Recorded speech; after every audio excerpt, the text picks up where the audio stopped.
म्हणालीस काहीतरी विश्वाची निर्मिती विरांची केली, हे मलाही नाही होतं, पण आता पुढे काय ते सांग. मग ते तेव्हा जर होय म्हणून सांगितलं असतं तर एवढा वाद पुढे वाढलाच नसता ना.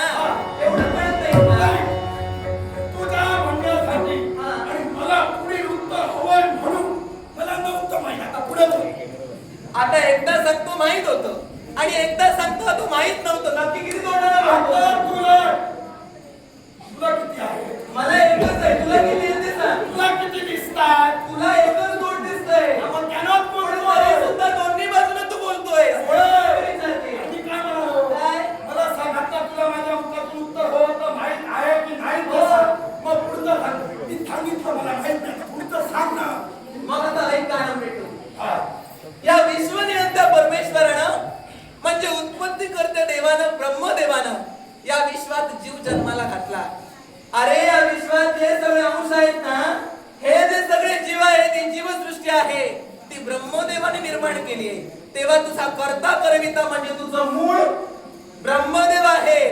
तू कुणाच्याही पोटी जन्माला ये, मला त्याच्याशी काही येणं नाही. जे मूळ आहे ते मी सांगते. मी मुळाचं बोलते, वरवरचं कधी बोलत नाही मी. हे चारुमती, तू बोलता बोलता बोलून गेली. तू कुणाच्या पोटी जन्माला आलास ते सांगत नाही. प्रथम तुला आता सारं स्पष्ट करतो.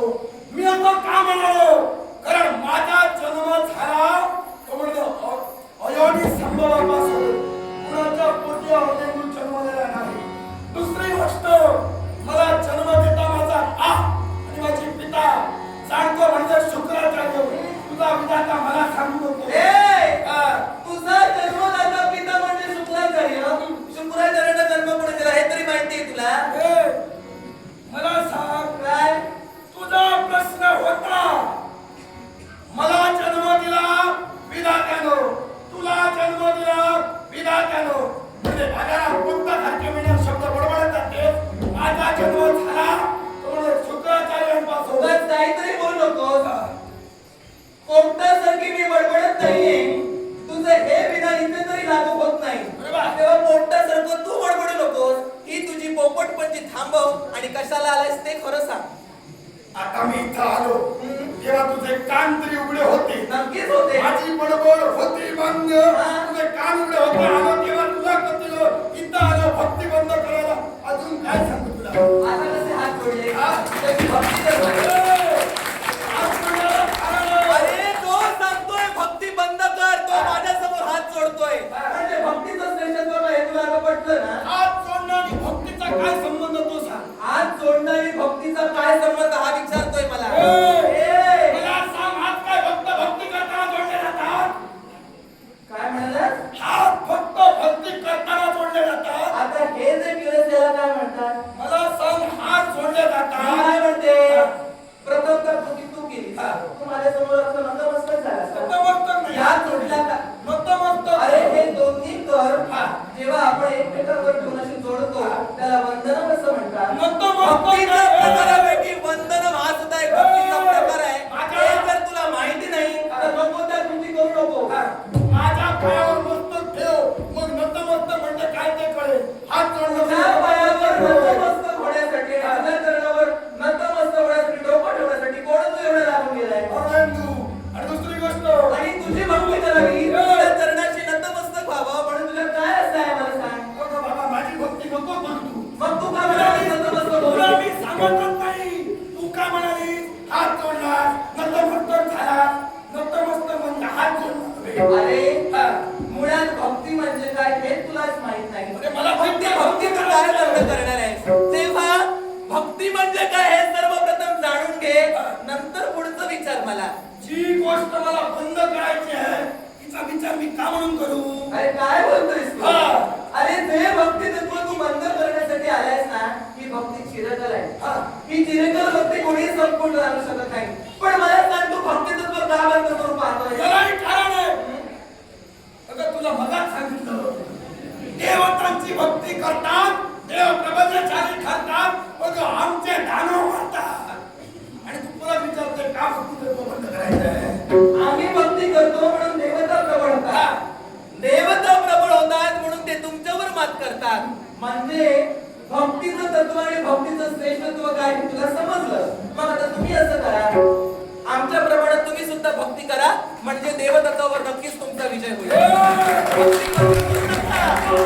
त्याप्रमाणे तुम्ही भक्ती करा, म्हणजे त्या भक्ती सामर्थ्याच्या योगे करून तरी तुम्हाला विजय मिळेल. म्हणजे आता मला कळलं, आमचा वैरी देव आहे आणि त्या देवाचे पाय आम्हाला धरायला लागतेस. म्हणजे कदाचित तू सुद्धा तुझ्या वैराचे पाय धरत फिरते. आता तुमचे दानव जर मारता गमाने तर तुम्हाला पाय धरावे लागणार. अगं अनेक पर्याय. भारतासाठी जर देवांची तुम्ही भक्ती करू शकता, हे तुमचं म्हणे कपट तुम्ही सांगता, मग तुमच्या स्वार्थासाठी तुमचं दानव कुळ वाचावं, तुमचे दानव मरू नयेत म्हणून तुम्ही देवांचे पाय धरू नये का? एकच पर्याय नाहीये आणि हा पर्याय मी निवडणार आणि तो पूर्ण मात्र नक्कीच करणार. तुझ्यासाठी मी थांबणार नाही. भक्ती तत्व मी बंद करणार नाही आणि या विश्वात कुमारिकेंची भक्ती तत्वाचं अस्तित्व तू मिटवण्यासाठी आलास ना, ते सुद्धा मी आता तुला मिटवून देणार आहे. एक गोष्ट लक्षात ठेव, या विश्वातील स्त्री म्हणजे प्रत्यक्ष मायेचं स्वरूप आहे. आदिमाया आदिशक्ती जिच्या स्वरूपात अंश रूपाने वास करते ना, त्या मायेच्या नादी लागू नकोस. मी तुला सांगते, तू हवे तेवढे प्रयत्न कर तुझ्या दानवपुळ्याच्या यशासाठी, पण स्त्रीच्या नादी कधी लागू नकोस. जर का मी खबरलो असतो, या रणकुंडात कुणी मी ठोकली नसती. तुझ्या पोका धमकावण्याचा मी तरी खबरणार नव्हे. आणि राहिला फक्त कुमारिका कन्यांचा.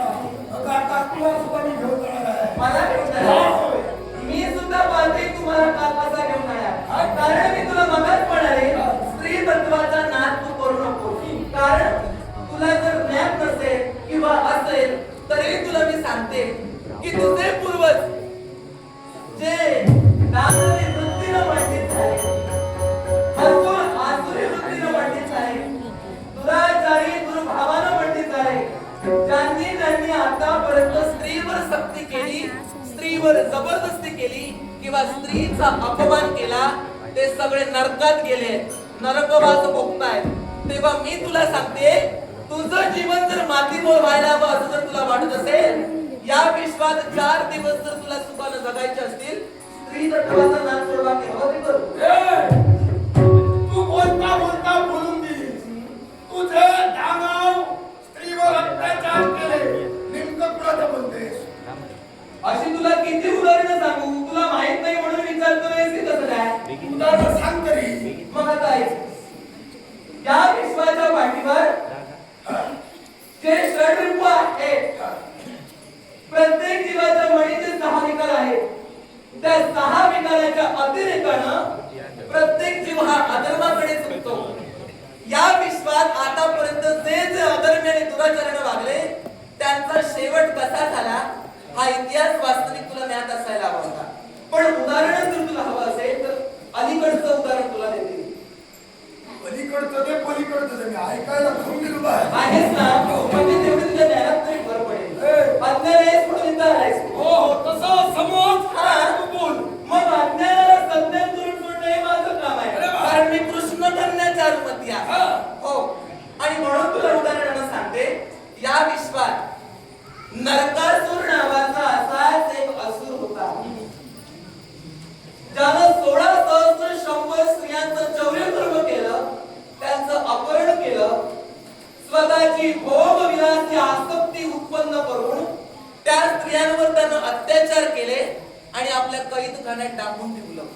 त्या स्त्री लोभाच्या हव्यासापायी काय झाला, शेवटी तो मरून मोकळा झाला.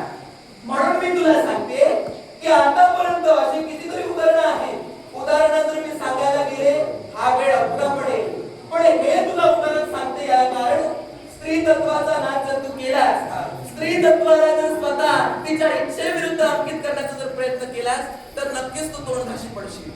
माझ्या पूर्वजांनी म्हणे अनेक स्त्रियांचं अपहरण केलं, अनेक स्त्रियांचा भोग घेतला. तुझ्या बापानं काय केलं? काय केलं? हा? काय केलं? तुझा बाप माझ्या बापाचं बोलतोय. तुझा बाप म्हणलं श्रीकृष्ण. माझ्या बापाचं बोलतोय. हा. आता बोलच. तुझा बाप कृष्ण, त्याच्या किती ग पत्नी? 16 सहस्र 108. हा, मग त्यानं जर अनेक पत्न्यांचा जर सहवास घेतला, मग माझ्या दानवाचं काय चुकलं? ए! हा. माझ्या पित्याजवळ 16 सहस्र 108 नाही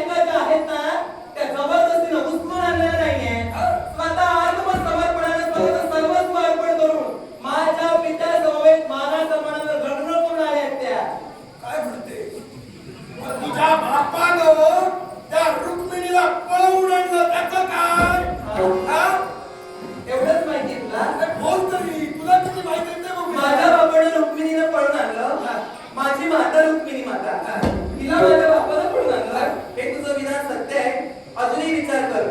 सत्य अजूनही विचार कर. सत्य. माझ्या पित्यानं माझ्या मातेला पळून आणलीच नाही. असत्य माझ्या बोलताय सांग. काय जे काय तुझ्या मनात आहे ते सांग. असं काय बोललं? कारण जे मी बोलतोय ते माझ्यासाठी जर का सत्य आहे, ते तू बोलतोय ते माझ्यासाठी असत्य असणार. हे तू बोलतोयस ते भार्गवण जर बोलला तर त्या गोष्टीचा काही उपयोग नाही. मी जे बोलते ते पूर्णपणे स्पष्ट जाणून घेण्या अगोदर असत्य म्हणून जर सांगशील तर हा आता वाद वाढत जाईल. मी अगोदरच सांगते माझं पूर्णपणे ऐकून घे, मगच मी खोटी की खरी हे ठरव. मी तुला खरा की खोटा अगर ठरवलंच नाही. मी काय म्हणालो? मग तू आता काय मी बोलला? काय म्हणालो? जे वाक्य माझ्यासाठी सत्य, जे माझ्या मनात मी सत्य म्हणून ठेवलं, ते तुझ्याकडून जे येणार ते माझ्यासाठी सत्य असणार. तुझ्यासाठी जे सत्य आहे ते माझ्यासाठी असत्य आहे. कारण तू म्हणालास माझ्या पित्यानं रुक्मिणी मातेचं हरण केलं. मुळीच नाही. माझ्या रुक्मिणी मातेनं देवांचं हरण करून इथं आणलं. सांग बघू तुझ्याकडे सत्य म्हणा. काय सांगितलं ना? तर पूर्ण माझ्या पित्यानं पळून आणलं नाही, माझ्या मातेनं पळवून आणलं देवाला. पहा, मी तुला विचारलं तुझ्या बापानं रुक्मिणीचं हरण करून आणलं. तेव्हा मला म्हणाली तुला सांगते आणि सांगितलं माझ्या बापानं नाही माझ्या मातेनं त्यांना एका आणलं. शब्दात सांगितलं. हे तुला कळायला नको का? म्हणजे तुझा बाप हा एका स्त्रीच्या सांगण्यावरून आला सुद्धा पळून.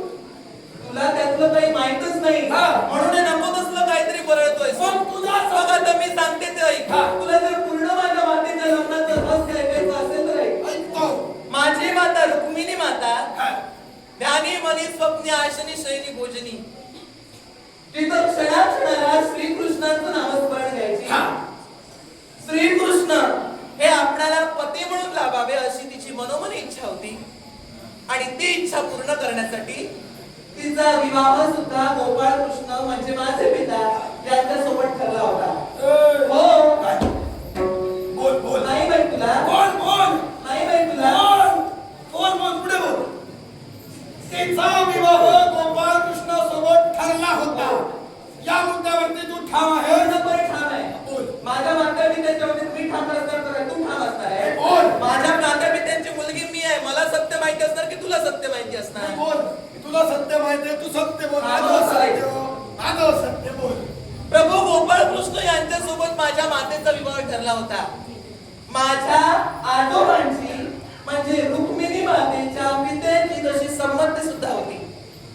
पण माझ्या मातेचा बंधू यानं दुसऱ्या व्यक्ती सोबत लग्न ठरवून मोकळा झाला. आता तूच म्हणालीस रुक्मिणी सोबत कृष्णांचं लग्न ठरलं आणि आता तूच म्हणते माझ्या मातेच्या भावानं रुक्मिणीचा विवाह दुसऱ्या सोबत ठरवला. आता सत्य तरी काय? तुझ्याच मुखातून शब्द बाहेर पडले. मातेचा विवाह यांच्यासोबत ठरला होता. अरे मी काय सांगते ते ऐक रे. मी काय सांगते हे काय होतं? तेच सांगते ना मी तुला. ते पूर्ण ऐकायचं अगोदर सत्य आहे ते बोल. अरे ते सत्य आहे ते सांगते मी. कृष्णासोबत ठरला नव्हता. आता तुझं सत्य विवाह गोपाळ कृष्ण यांच्या सोबतच ठरला होता. माझ्या आजोबांची संमती सुद्धा होती. पण माझे मामा म्हणजे माझ्या आईचे बंधू यांनी आपला मित्र शिशुपाल यांच्या सोबत लग्न ठरवून तो मोकळा झाला. जे लग्न माझ्या मामाला ठरवलं ते माझ्या आईला माहिती नव्हतं. आणि माझ्या पित्यानं आईचं लग्न जे देवांबरोबर ठरवलं होतं ते माझ्या बंधूला माहिती नव्हतं. असा त्याचा अर्थ होता. आता पुढे माझी माता तर पूर्णपणे कृष्णमय झाली होती. तेव्हा माझ्या मातेचा निर्णय ठाम होता की मी लग्न करेन ती कृष्ण देवांसमवेतच करेन. त्यावेळी कुलस्वामिनीच्या मंदिरात ज्यावेळी माझी माता गेली तो जो लग्नाचा दिवस होता ना, माझ्या मामाच्या शब्दाप्रमाणे शिशुपाल यांच्या सोबत ठरवून घेण्यासाठी त्यांनी बरीच सक्ती केली, जबरदस्ती केली. पण जरी तशी सक्ती असली तरी सुद्धा माझ्या मातेचा निर्णय ठाम होता. आणि म्हणून त्या लग्न मंडपात जे यादव होते, यादव सेना घेऊन माझे पिताश्री त्या लग्न मंडपात उपस्थित झाले. सगळ्यांशी संवार केला. रथाचे वाघ दोरे माझ्या मातेच्या हाती दिले आणि माझ्या मातेनं रथ हाकून या द्वारकेपर्यंत माझी माता घेऊन आली. माता मला सांग, माझ्या पित्यानं मातेचं हरण केलं की मातेनं पित्याचं हरण केलं? अगं तुझा पिता तिथं केला म्हणे सारे यादव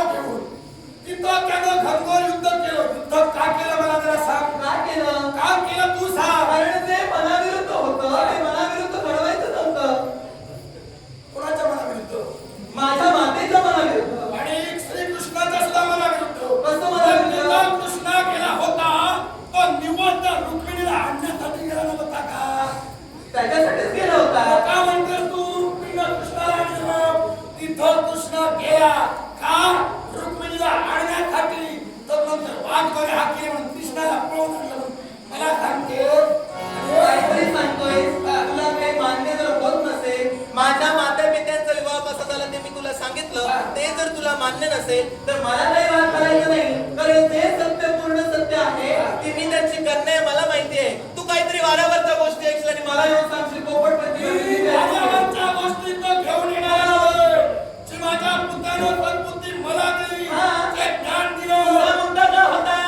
भौमासुरानं, नरकासुरानं 16 सहस्त्र 100 स्त्रियांचं अपहरण केलं आणि तू सांगतोय माझ्या पित्याने सुद्धा तेच केलं. अरे नरकासुरानं केलं, त्या स्त्रियांच्या इच्छेविरुद्ध केलं, आणि माझ्या पित्यानं जर केलं तर त्या स्त्रियांच्या मनासारखं केलं.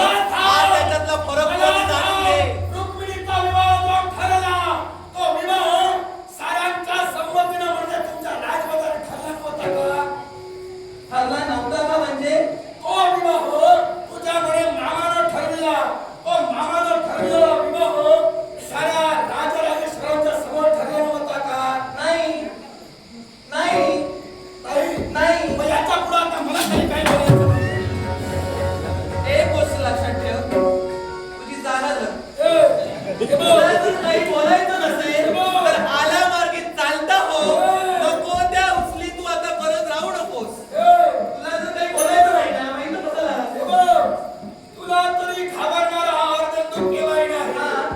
अगं आजवर तुझ्यासारख्या कित्येक स्त्रिया मी पायी लोळविल्या आणि मारूनही टाकल्या. म्हणून तू मानलाय, आता एक साहेब, म्हणून तू मानलाय. तुझं तोंड सांभाळून बोल. ए!